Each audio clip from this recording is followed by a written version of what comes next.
In 10 days' time, millions of viewers throughout the world, some 600 million they tell me, will be tuning in to BBC One for the television event of the decade, the royal wedding between His Royal Highness the Prince of Wales and the Lady Diana Spencer.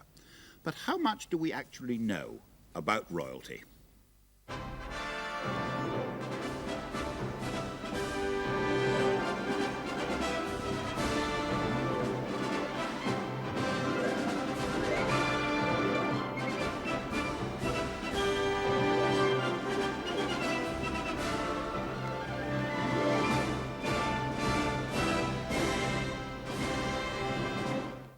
For the next 45 minutes, we'll be putting questions about various aspects of royalty to our two distinguished guest panels.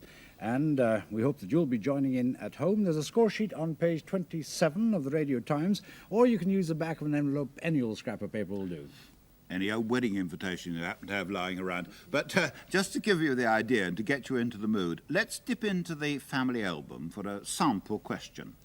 One of these babies is Prince Charles. Is it A, B, or C? Which is Prince Charles? And the answer is B. Baby A is Princess Anne, baby C is the Duke of Edinburgh, would you believe? But if you wrote B, you would have scored 15 points. It's all as easy as that. So let's meet our teams. It goes without saying that they were all beautiful babies, they tell me. Robert Lacey, author of Majesty, a great book on the royalty that came out, in Jubilee year, Robert. Next to him, Vera Lynn, who's met more members of the royal family than most of us know exist. And on her far side, Malcolm Williamson, Master of the Queen's Music, with a K, and as such a member of the royal household, and thank you very much indeed for being allowed to come, sir. That's my team, and all I can say to you, any of you with a blank score sheet goes to the Tower for 3 months. Next. Well, I have a team of distinguished thespians who have played royalty on the screen. We have Angela Pleasence, who played Katherine Howard in The Six Wives of Henry VIII. Now, we had hoped to have another of Henry VIII's wives, Jane Seymour, but most unfortunately, Anne Stalybras is unable to be with us tonight. And instead, we welcome the young Princess Anastasia from the film Nicholas and Alexandra, Fiona Fullerton. And beside her, her father, Tsar Nicholas, in the comely shape of Michael Jayston. That's my team, Chris. So, pencils at the ready. You at home earn 15 points for each correct answer, and each of the panel scores 15 for each correct answer they get. So you can compare your score with the team score. Magnus. Well, now, round one is about royal weddings. Question one. The marriage of Princess Elizabeth and Prince Philip took place in, was it A, 1947, B, 1949, or C, 1952? Was it 1947, 1949, or 1952? A, B, or C? And the answer is 1947, A. Princess Elizabeth married during the time of national shortages following the Second World War, and like any other bride, the princess had been saving up her clothing coupons for her wedding dress. There was a minor stir in some quarters when it was learned that the material had been spun by Italian and Japanese silkworms, enemy silkworms, while in the event they were nationalist Chinese worms. So all was well. I remember that shock horror probe. Now, question two. Prince Charles and Lady Diana are to be married in St. Paul's Cathedral. All other royal weddings have been in Westminster Abbey. Is that true or false? And the answer is false. Because so many recent royal weddings have taken place in Westminster Abbey, we can be forgiven for assuming that all royal weddings have taken place there. Although the coronation of every sovereign since William the Conqueror has taken place in the Abbey is not the only venue for royal weddings. Question number three now. Prince Charles's best man will be A, Prince Andrew, B, Prince Edward, C, neither of those. Is it A, B, or C for Prince Charles's best man? And the answer is C, neither. There will not be a best man, according to royal tradition. Prince Andrew and Prince Edward will be supporters. Prince Andrew, however, will be in charge of the wedding ring. Let's hope he doesn't lose it. The wedding ring will be fashioned from the remains of a gold nugget that was found at the beginning of the century in a Welsh mine. This nugget has provided the gold for the wedding rings of Queen Elizabeth, the Queen Mother, Queen Elizabeth herself, Princess Margaret, and Princess Anne. Now question 4. Queen Victoria was married in Windsor. Is that true or false? Queen Victoria was married in Windsor. True or false? All done. The answer is false. She was married in the Chapel Royal at St James's Palace. And many of the arrangements at Queen Victoria's marriage to Prince Albert in 1840 led to the traditional, what is now traditional, white wedding, as we know it. Now question 5, the last question in this first round. The wedding ceremonials for July the 29th are arranged by the Earl Marshal, the Duke of Norfolk. Is that true or is it false? That the wedding ceremonials are arranged by the Earl Marshal. True or false? Right. The answer is false. Although July the 29th has been declared a public holiday, the marriage is not a state occasion, so the ceremonials will be arranged by the Lord Chamberlain, Lord Maclean, and not the Earl Marshal, who's responsible for state occasions such as coronations, opening of Parliament, and state funerals. Now, just before we check our scores, here's Fred Housego, who's been applying his enthusiasm for history to the more romantic aspects of royal weddings.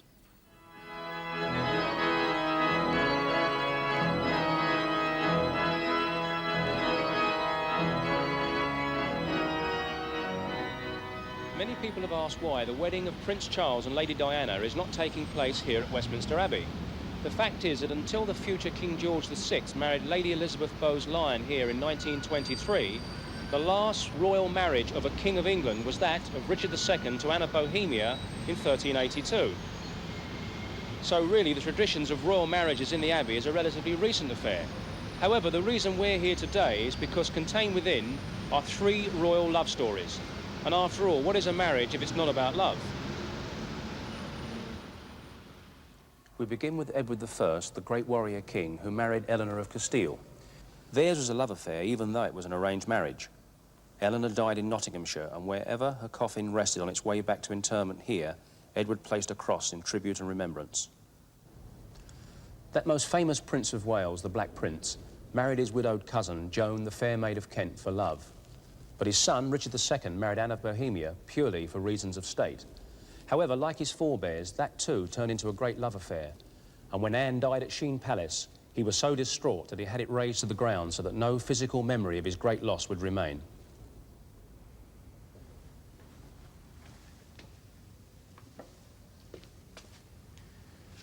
This is the last resting place of the first of the Tudors, Henry VII and Elizabeth of York. Their union ended the Wars of the Roses, which had torn England apart for over 50 years.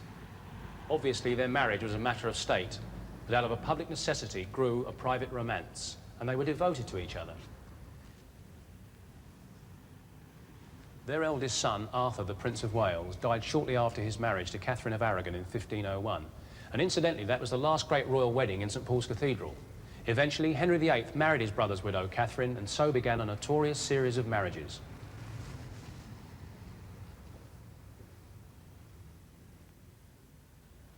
Two of those marriages ended tragically here on Tower Green when Anne Boleyn, his second wife, and Katherine Howard, his fifth, were beheaded. However, the Tower of London wasn't only just a fortress and a prison, it is to this day a royal palace.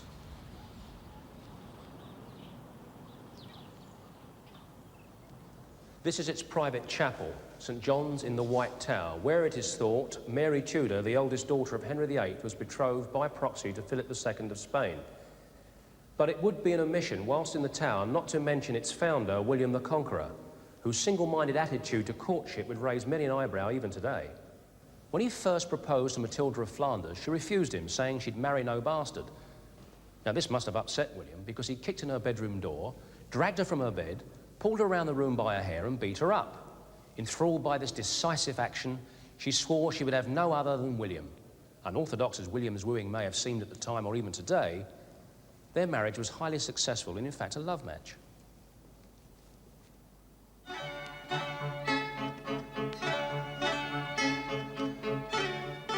We take it for granted today that royal occasions will be public property. Yet here within the privacy of St James's Palace, 6 weddings of kings and queens have taken place. Starting with the dual monarchs William and Mary in 1677, and ending with George V when as Duke of York he married May of Teck in 1893.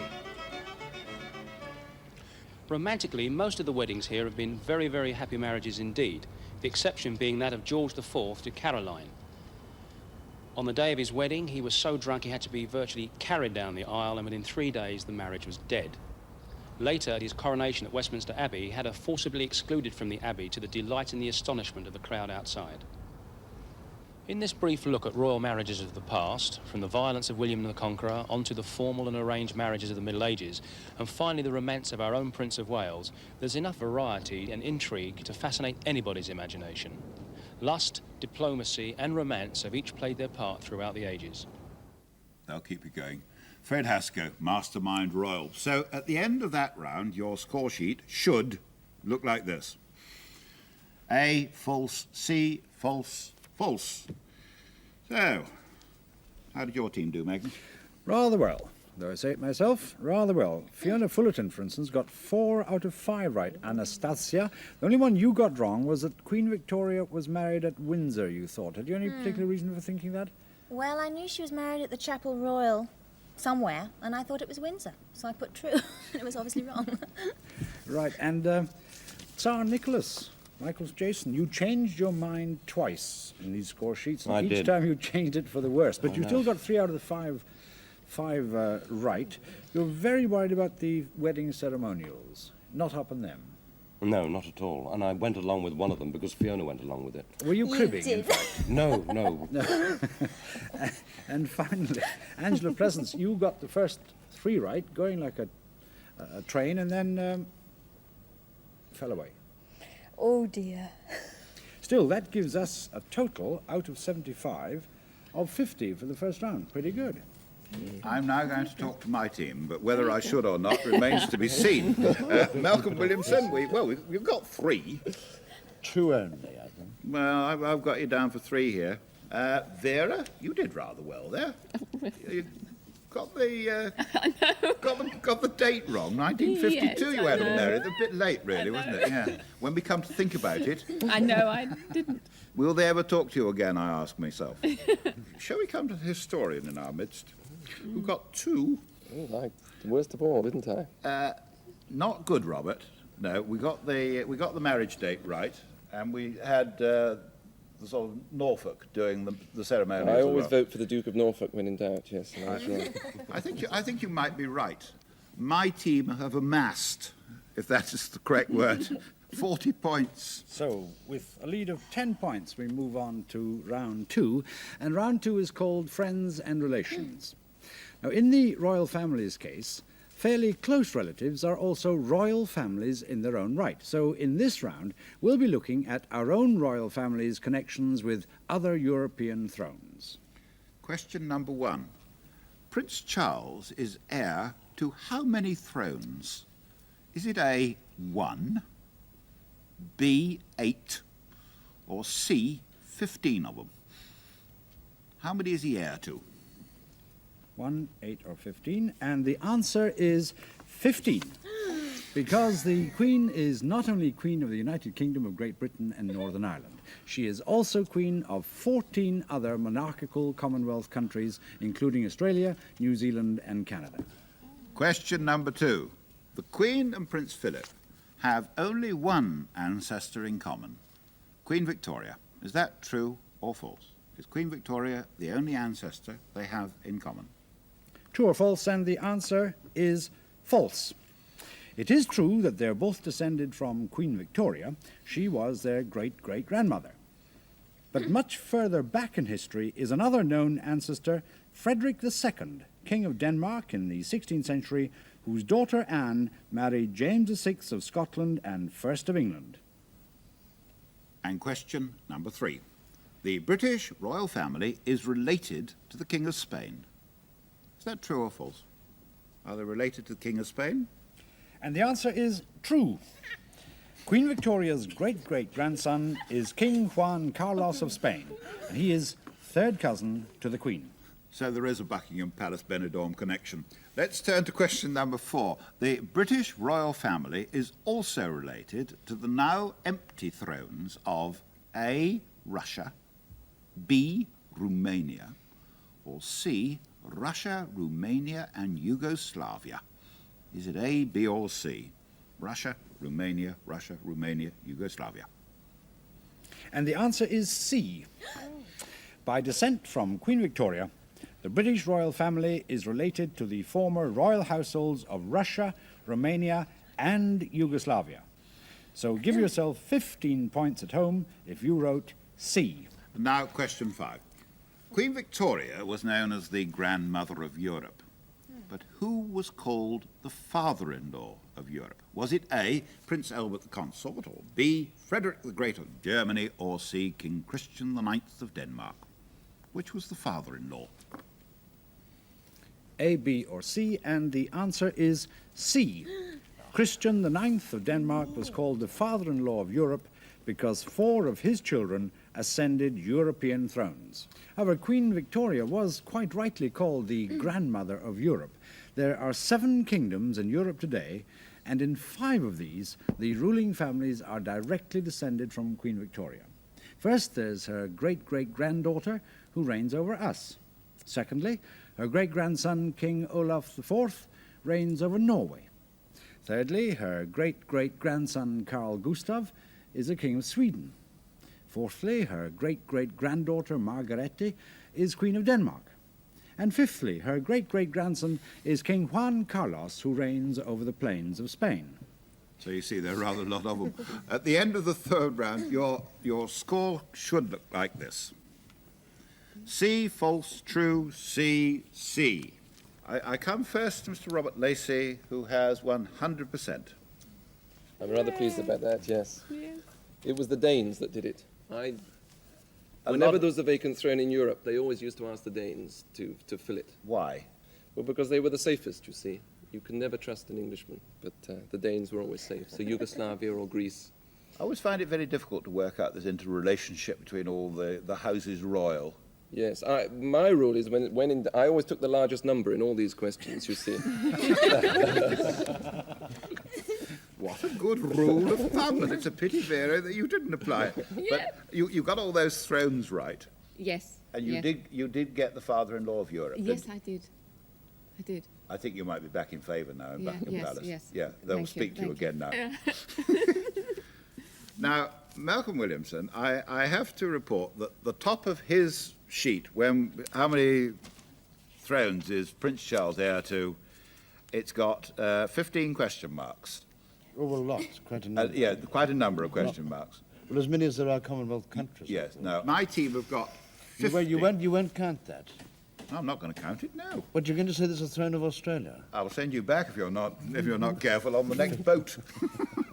50 points my lot have got, which brings them sum total of 90. Well, now, 66% of my team clearly benefited from being in the film Nicholas and Alexandra, because because Fiona Fullerton and Michael Jayston did rather well in the sort of middle bits. Fiona, were you remembering your part as Anastasia? You Well, got the 3 middle ones absolutely right. Did I? Oh, yes. Well, I thought there must be some connection with Russia, because I remember when I was at the premiere, I was presented to Lord Louis, and he said to me, when he came up to me, he said, "My dear," he said, "I've been in love with you for a very long time." And I looked terribly shocked.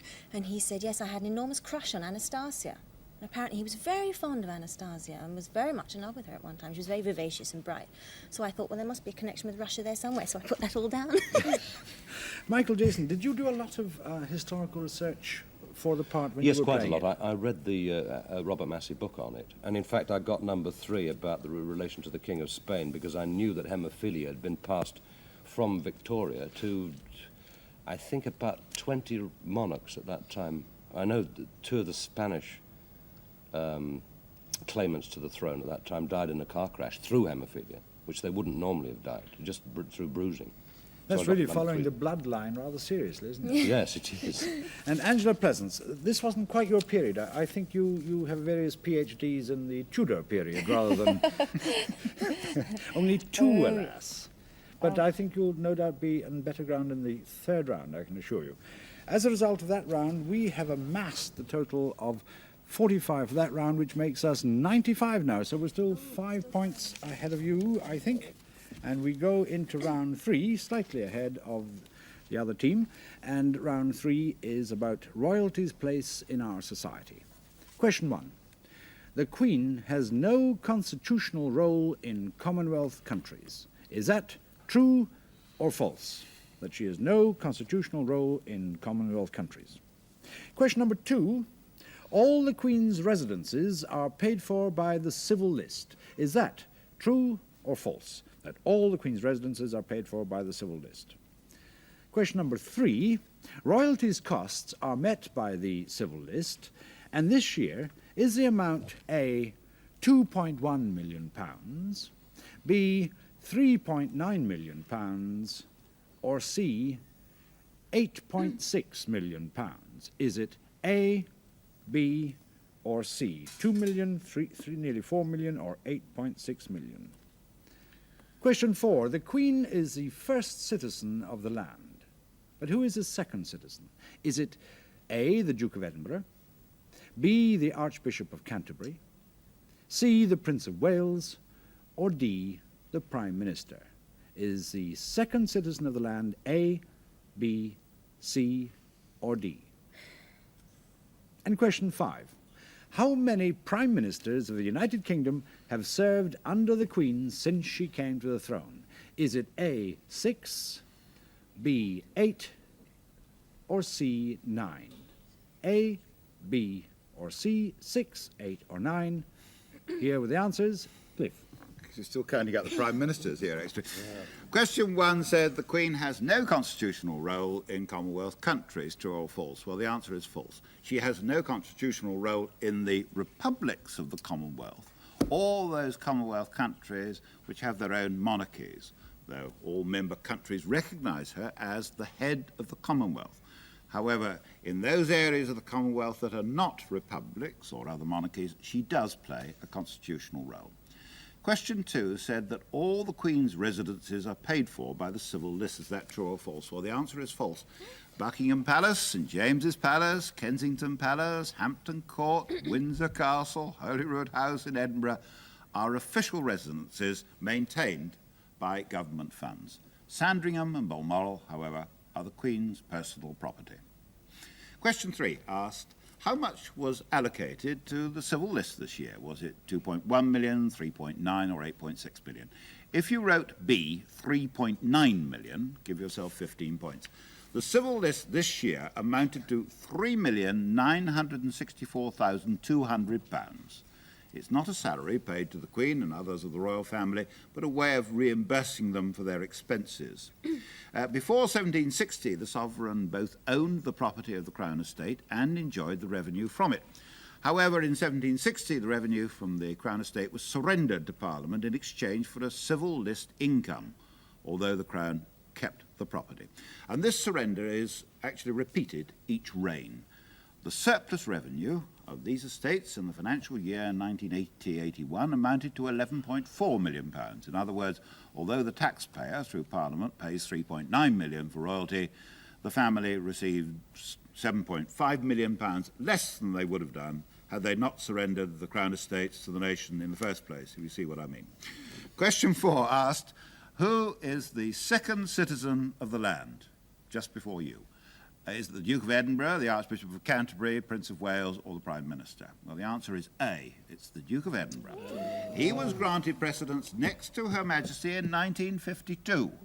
So the order of precedence after the sovereign for the 4 examples is 1, the Duke of Edinburgh, 2, the Prince of Wales, 3, the Archbishop of Canterbury, and the Prime Minister is 4th. Question 5 asked, how many Prime Ministers of the United Kingdom have served under the Queen since she came to the throne? Is it A, 6, B, 8, or C, 9? And the answer is 8. Here they come to remind you. Churchill, Eden, Macmillan, Douglas Hume, Wilson, Heath, Callaghan, and Margaret Thatcher. Those of you under 30, give yourself 1.5 bonus points because you weren't old enough to know. Thank you. Prime ministers, like elected presidents, come and go at the whim of the electorate. The Queen does not. She represents a wide range of experience accumulated over her 29 years on the throne. In theory, however, she is all-powerful. It's the royal prerogative to appoint the Prime Minister. Judges, ambassadors and archbishops are appointed in her name. She is theoretically able to grant a royal pardon, though the royal prerogative of mercy has, in recent times, been exercised strictly on the recommendation of the Home Secretary, who has to obtain the routine royal consent. In practice, however, the power of the British monarch has been vastly reduced. The monarch can advise, warn, and encourage. So at the end of that round, your score sheet should look like this. False, because the Queen has a constitutional role in the Commonwealth. False, because all residences are not paid for by the civil list.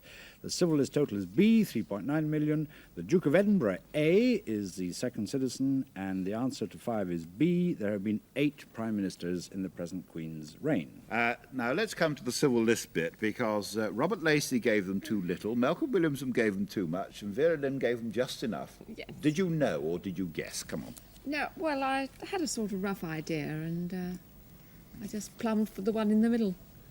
You did rather well then, didn't you? You just got the second citizen wrong. Yes. You thought it was the Archbishop. I did, indeed. You're not on your own, because nobody else got it right. Nobody else got it right either. On this occasion, Malcolm Williamson, we are not in disagreement about the constitutional role of the monarch in Commonwealth countries. Absolutely, yes. Did you have in mind Mr. Gough Whitlam, 1974? I That didn't little think of that at contretemps? all. No, every Australian would answer as I answered, Would they? I think, without doubt, including Gough, Including Gough Whitlam. my very good friend. Oh, is he a good friend of yours? Yes. Oh, good. Now, we had the Archbishop of Canterbury, Robert, didn't we? As the Yes. second citizen in the land. Well, I think he should be, even if he isn't.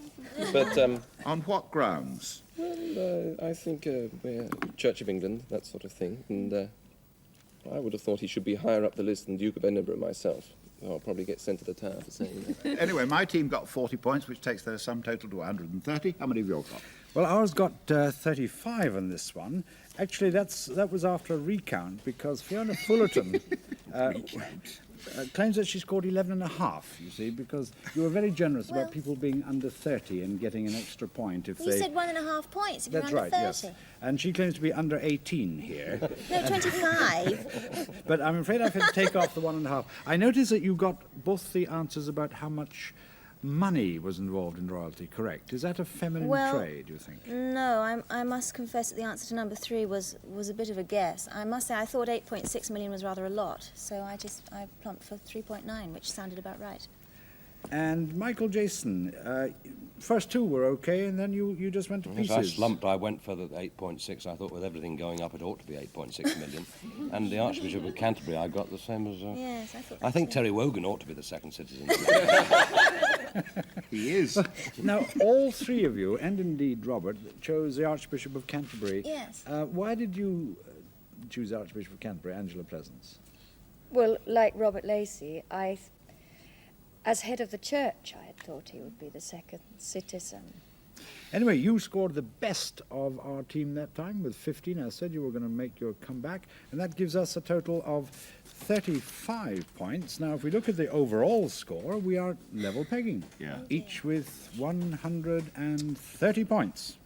Go. So we'll go into the last round, round 4, and that is about former Princes of Wales and, of course, about our present Prince of Wales.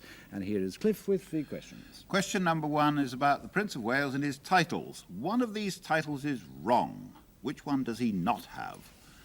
The Duke of Cornwall, A. B. Duke of Lancaster, C. Duke of Rothesay. Which one is he not?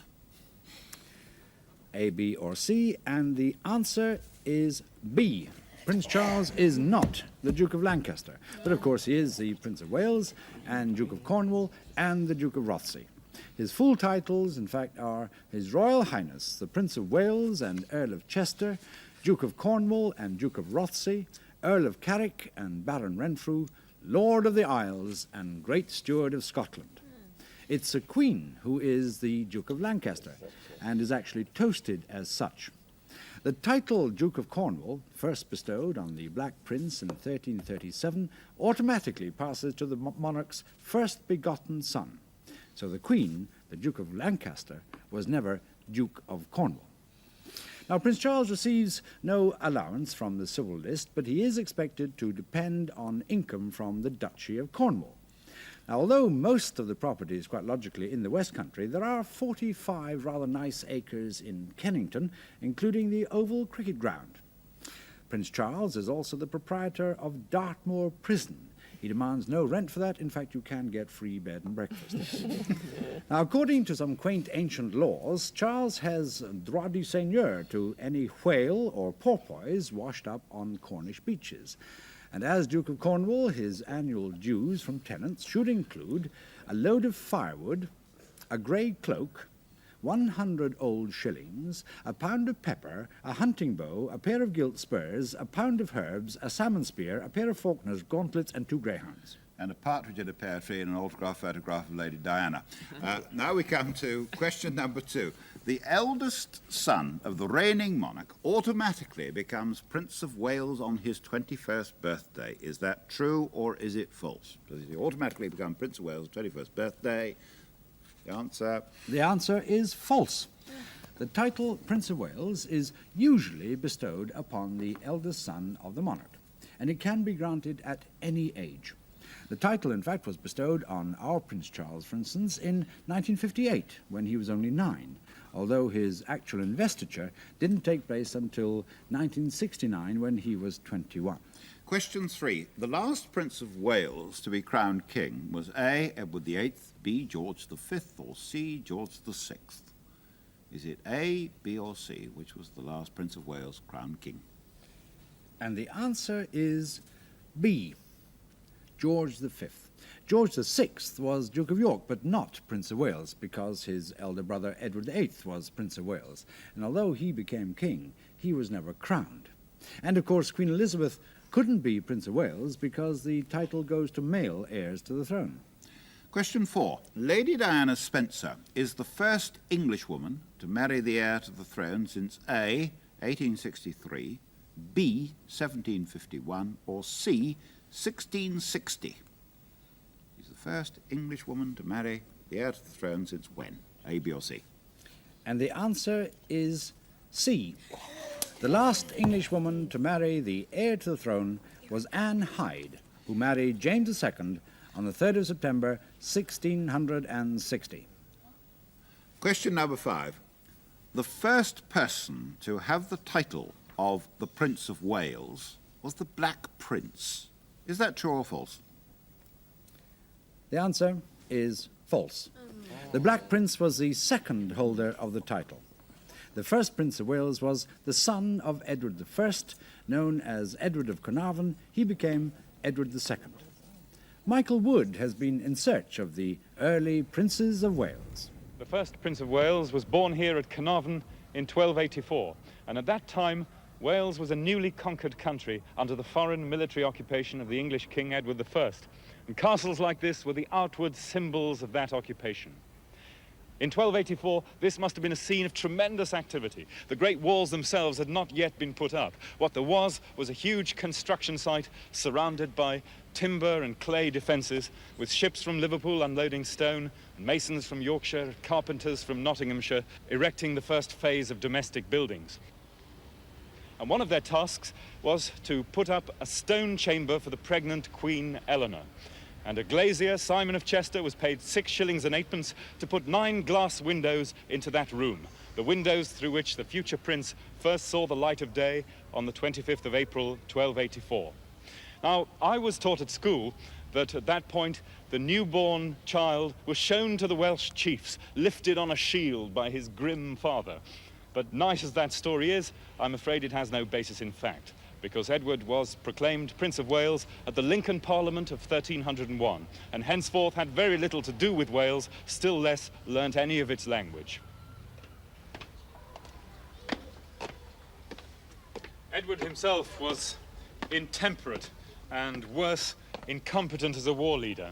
but among his successors as Princes of Wales were some of England's greatest warriors, like Henry V and the Black Prince. And it was the Black Prince who adopted the badge still used by the Prince of Wales, the 3 feathers with the motto Ish Deen, I serve. And the story of that badge is typically medieval, both sentimental and cruel. It was at the Battle of Crécy in France, so the legend goes, that the blind king of Bohemia, who wore the 3 feathers, was led into battle, roped to his knights, and there slaughtered by the brutish Black Prince, who took both the old man's life and his emblem. The title probably had little meaning in succeeding centuries until the modern era. And then in 1911, with the establishment wanting to boost the royal charisma in an increasingly secular age, Lloyd George, of all people, dreamed up the presentation at Carnarvon of David, Prince of Wales, and the future Edward VIII.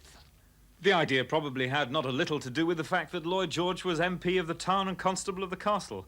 Still, David spoke with difficulty a few lines of Welsh, which Lloyd George taught him.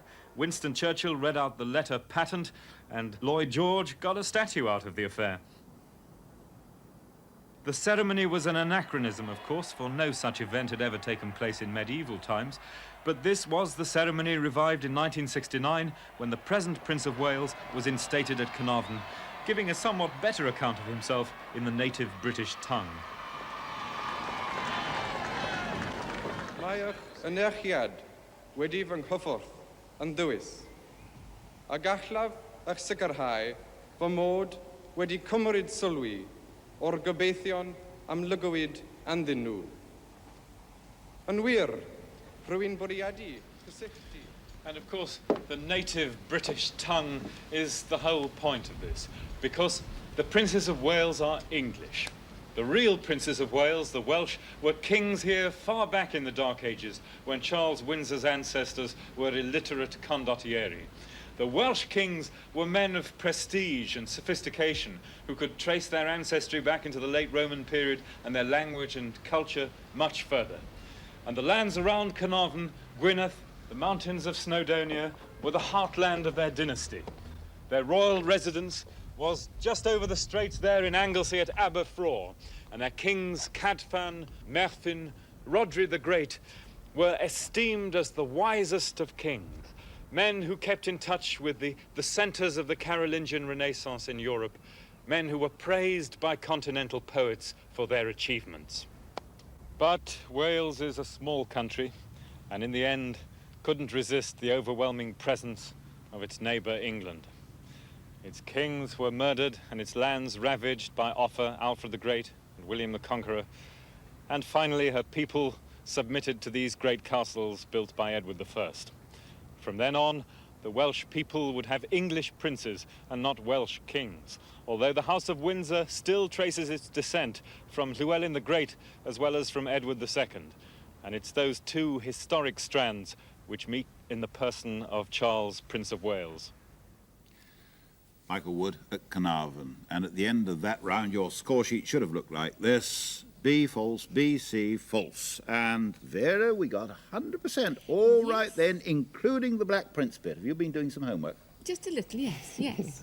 Well done. It showed. Thank Who's your you. favourite member of the royal family? Oh, the Queen Mum. Yes. Why is that? Well, I don't know. She's so natural. She is so one of everybody, and she's always very thoughtful.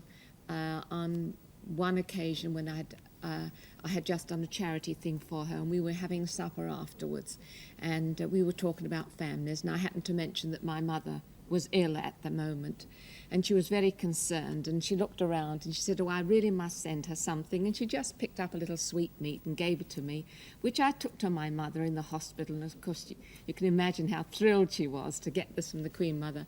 And then 2 days later we had a phone call, and Harry, my husband, he answered the phone, and it was the Windsor Castle on the phone.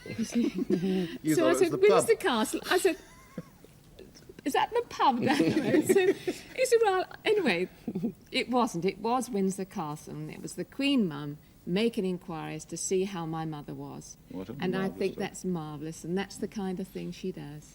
Malcolm Williamson, we did rather well there. We got 4. We got 4 out of 5. You are at the moment penning a little offering, which you have to offer. Which I elect to offer, which I you wish elect to offer. That's right. Which is, no, it's something I suggested to Rabbi Albert Friedlander as a hymn, as an offering from Her Majesty's loyal Jewish subjects. And I'm honored that he asked me to collaborate with him. He's a great scholar and a fine poet, to write what is somewhere between a hymn and an anthem, I suppose, a wedding piece on the Song of Songs, which is the Song of Solomon, with some Hebrew words and some English words. And we have given it a dry run in one version with chorus and orchestra last month in Leeds. But whether I have to chisel it down to choir and organ. We look forward to hearing it. And Robert Lacey, absolutely 100%. What have you got Wales written on the bottom here for? I was a bit interested by how the Prince of Wales exercises his droit de seigneur on the beached whales that end up around the coast of the country. He gets the profit off them, I have to tell you. Now, my team that time scored 70. We only missed out on one question, and I'm not going to tell you who that was. So 70 and 130, my team have got 200 points. Well, our scores are a story of mounting tension. We had 15 from Fiona Fullerton, we had 20 from Michael Jayston, and we had a full house, 25 from Angela Pleasence. I said that you were going to come right, Angela. Can I ask you, is there a favourite historical royal personage, either that you like to act or that you just like particularly? Well, Angela? I do. not one that I particularly want to act above others, but I find Arthur of Winchester, That explains why you don't want to act it. Henry VIII's elder brother, very interesting because he died from, it is believed he died from a surfeit of study. Ah, yes. Michael Jayston, having studied the Russians. I'd like to play, well, it's funny you should say, I'd like to play Peter the Great, although I'm not big enough, and I don't know any actor who would be, in fact, because Peter the Great was about 6'5" and a colossal appetite for everything, and a marvellous monarch and human being. And Fiona, after Anastasia, have you any royal desires? Yes, I'd very much like to play Lady Jane Grey, who in fact was queen just for 9 days. Well, I seem let's to have hope read a that lot you about her. find the appropriate angels to achieve your desired ambitions. Now, with our team's score of 60, that puts our total up to 190. But Cliff's team got 200 out of a possible 300 for you at home, so I do declare that the winners are Cliff Michelmore's team by 10 points. Congratulations. Well done. Well done to ours as well. Anyway, that's the end of the formal questions, but just before we leave you, let's take another dip in the family album. No points for this question. This one is strictly for fun. Now, one of these 3 babies is the future Princess of Wales, whose wedding day is only 10 days away now. Is it baby A, baby B, or baby C? A, B, or C? For Lady Diana Spencer as a baby, and the answer is A, Lady Diana Spencer as a bonny wee thing.